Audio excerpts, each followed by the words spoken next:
Western sanctions on Russian oil sent tanker values soaring and helped boost the fortunes of Greek shippers to new highs. Forbes now counts a record 12 Greek shipping billionaires, 7 of them making their debut for the first time. Hi everybody, I'm Brittany Lewis with Forbes Breaking News. Joining me now is my Forbes colleague, Giacomo Tonini. Giacomo, thanks so much for joining me. Thanks for having me today. You wrote about Greek shipping magnates who have become billionaires in the industry. As you pointed out in your reporting, Greece has always had a presence in the shipping industry, but there's been a boom really in the past few years. So can you talk about why? Yeah, so Greece has a really long history with shipping going back centuries. Obviously, that's due to its location, right, along strategic trade routes and in the Mediterranean, close to the Black Sea as well. And one really important point for Greek shipping today is after the Second World War, really the pioneers of oil tankers and trading oil by sea were Greek shippers. You know, famous names like Aristotle and Onassis, right, which everyone knows. And they've really been able to continue that leading position for decades since the 1950s and 40s. And today we have, a lot of, some of the largest shipping firms in the world are Greek. Not just with tankers, but sort of looking across different types of ships and shipping. So why were they able to capitalize so much so more than anyone else? What are they shipping? So if you look at the sort of global shipping fleet, the largest sort of size of fleet is owned by Greek companies. They're also the value of their sort of combined fleet owned by Greeks is around 150 billion, according to data from 2022. It's the largest in the world. They own the largest fleet of oil tankers, the largest fleet of liquefied natural gas carriers. But it's also, if you look at bulk shipping, so that's kind of like any other commodity, they're the largest. It really goes sort of across everything. And they benefit from, obviously, like the history and the strategy we've talked about. A lot of them are privately owned companies, family owned, that have been in this for generations. So they have a long history of knowing how to go around the business. They're also sort of very smart about when to buy new ships and sell them and timing the market. It's really sort of this institutional knowledge and the history of shipping in the country that has helped them sort of solidify this over the years. And it's not just sort of a couple firms, it's, dozens of companies. Obviously, some are much larger than others, but it's a really important part of the Greek economy, and on a global scale, they've managed to keep this position. And can you talk about specifically what they are shipping that's making them so rich? It's all kinds of things. I think a lot of the focus in the last couple of years has been on oil, obviously with the disruption caused by the Russian invasion of Ukraine and then the subsequent Western sanctions. And specifically with oil, there's a price cap on Russian oil imposed by Western countries. So Russian oil can be traded, but if you're following this Western price cap, it can't be traded above $60 per barrel. And then there's other price caps for other oil products like diesel and fuel oil. Obviously, countries that aren't in the West and companies that aren't based in the West don't have to follow that. Greek companies do. So the focus has really been on oil, but like I was saying before, a lot of other commodities. So, you could look at grain, iron ore, things that we don't really tend to think about a lot, but that are really important to the global economy. If you look at also container shipping, so like during the pandemic, right, when everyone was ordering stuff from home, they're really, the Greeks are really active across the board in shipping. Our billionaires list came out in April, and one of the most interesting sidebars was that the war in Ukraine was making some of the ultra-wealthy even wealthier. And as you pointed out, Russia faced sanctions after waging its war on Ukraine. So did these ship owners hesitate to carry Russian oil at all once the war was launched? And what changed their minds, because now they are carrying it? So it really depends on who you're looking at. One of the wealthiest person in Greece, according to our list, Maria Angelikousis, she came out soon after the invasion saying they would not carry any Russian oil. This was before the sanctions and before the price cap I mentioned. And other firms said that they wouldn't and then eventually did. And it's important to note, first of all, that it is not illegal under Western sanctions to trade Russian oil. You have to follow this price cap. And as long as you do, it is legal to do so. Because when the West imposed this, the idea was to impose an economic cost on Putin, but to not sort of cause a huge problem for the global oil market. And so a lot of Greek shipping firms do and did trade Russian oil. According to an analysis by the Kiev School of Economics, KSE Institute, that we've been looking at a lot, if you look at between early 2022 and the spring of this year, Greek firms shipped close to 30% of all Russian oil exports over that period, and that's the second out of any country. The number one was the UAE, but those firms were firms that are set up there but owned by the Russian state-owned oil company. So if you're looking outside of Russia, the Greeks are the largest shippers. And over that time period, if you look at sort of the top 5 companies that ship the most Russian oil, 3 out of 5 are Greek. So it really varies, right? Some of the larger companies decided not to do it and haven't done it really. Others sort of really did take that opportunity to ship the Russian oil. In your story, you have a quote that someone said at an event that kind of talked about the ethical dilemma people were facing, ship owners in particular. Can you talk about that? Yeah, I think the quote you're referring to is sort of looking at, the fact that this war is a tragedy, but it opens up opportunities. And when they elaborated on it, this was George Prokopiou at a shipping conference in the summer of 2022, that to sort of explain it simply, before the war, most Russian oil went to Europe. It was traded, largely by pipeline, some by ships. What happened after that, when the EU banned Russian oil, all that oil had to go somewhere. And a lot of it was redirected to India, largely, and also to China. And so if you think about it, right, like getting oil from the northern part of Russia, like the Baltic Sea, all the way to India takes, I think, like around 25 days. It's a much, much longer journey. So that means for a shipper, they can make a lot more money on that journey, right? Because it's 25 days now. It also means that if you're doing that a lot, okay, it now means you have fewer tankers because a lot of them are busy on those journeys. And so what happened was this sort of kind of like reoriented the whole tanker industry in the world.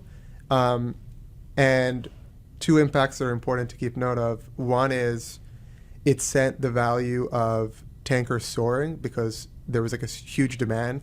So it sent the prices of new tankers to sort of record highs. And another thing that happened was there was just a sort of larger need for tankers. So older tankers, say like 10 to 15 years old, which before might have been scrapped because they weren't really needed, they were older, now have a lot of use, or have had over the last 2 years. And so resale prices went through the roof to sort of record highs.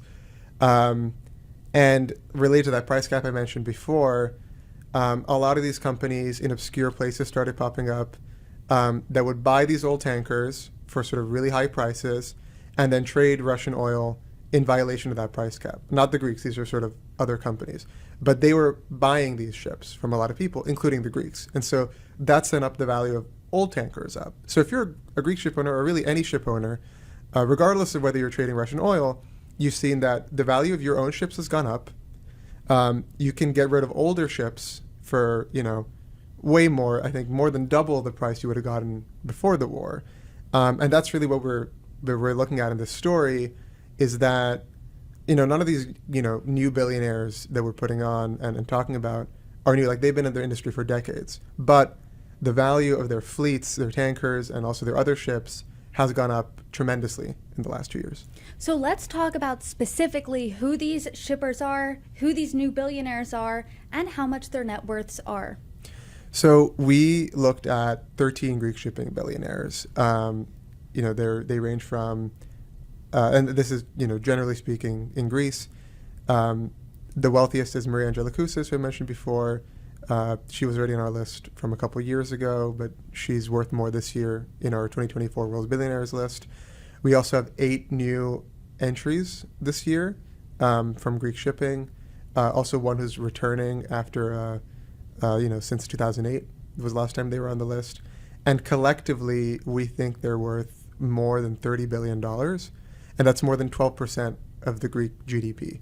So largely, this is composed of the value of their fleets. But as I think we're going to talk about, they also invested in all kinds of different industries over time.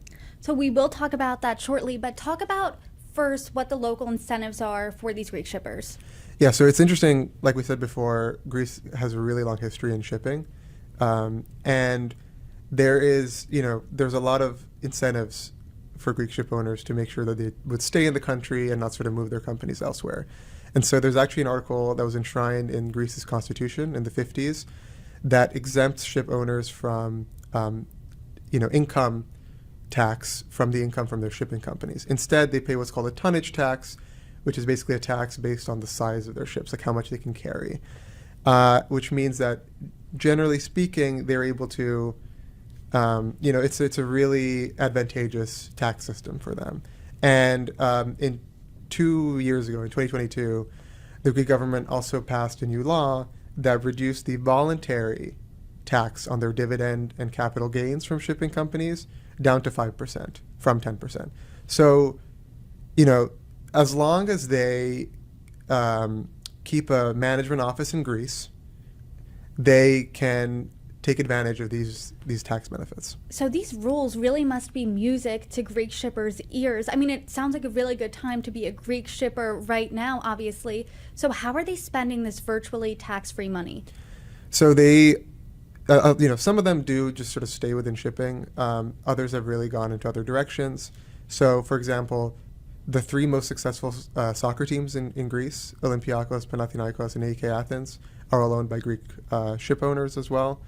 Also, if you look at internationally, Evangelos Marinakis, who owns Olympiacos, he also owns a team in the English Premier League and has recently invested in a soccer team in Portugal.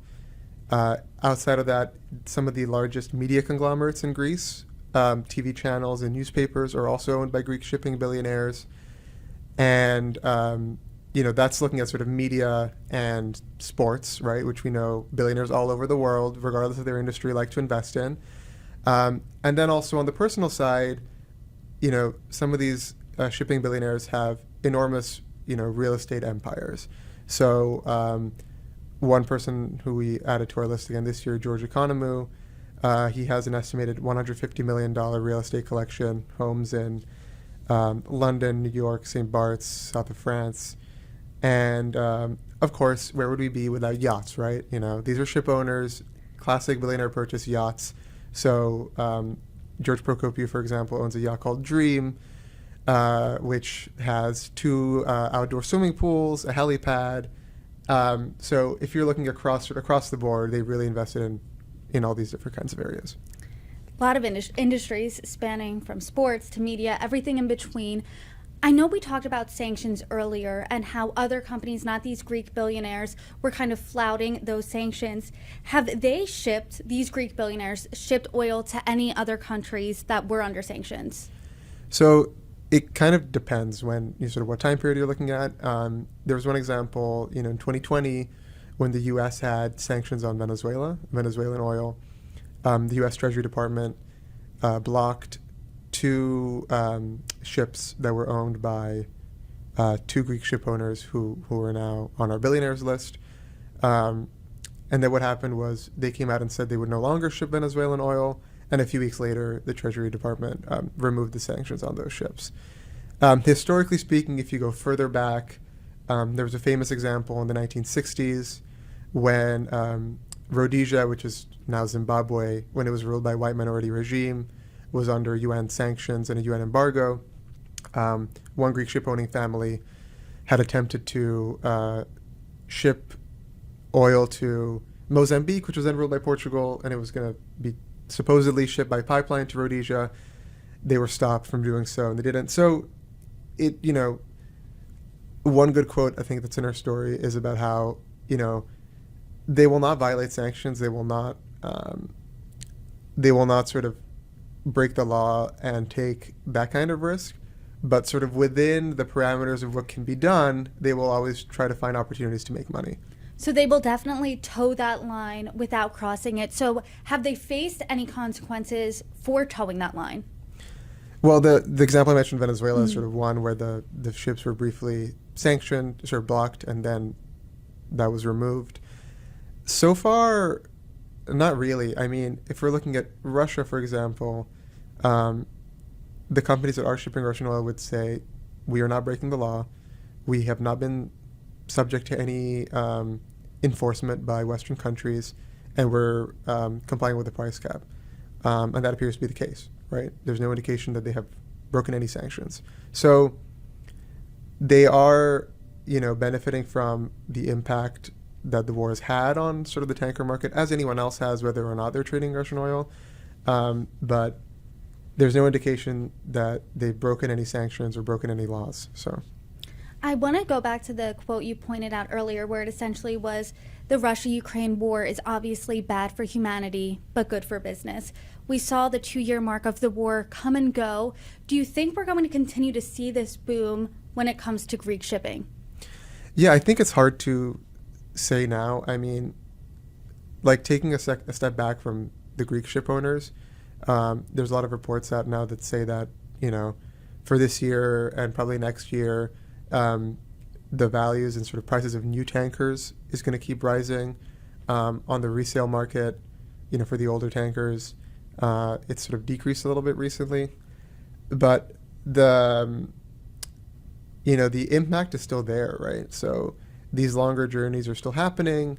What we may see more of going forward is Russia using the so-called shadow fleet, so older ships owned by obscure companies that do not follow Western sanctions, and the U.S. has sanctioned these companies, like the ones based in Dubai that I mentioned before, that are tied to the Russian government. So the more they do that, and the Russian oil is traded more by those firms, obviously the less it's going to be traded by companies in Greece or anywhere else that do follow the Western, sort of the Western regulations. But, I don't think anyone knows how long this war is going to keep going, and the impact has really changed a lot over time. So I think it's still too early to say. Giacomo, thanks for your reporting. I appreciate the conversation. Thanks, Brittany, for having me.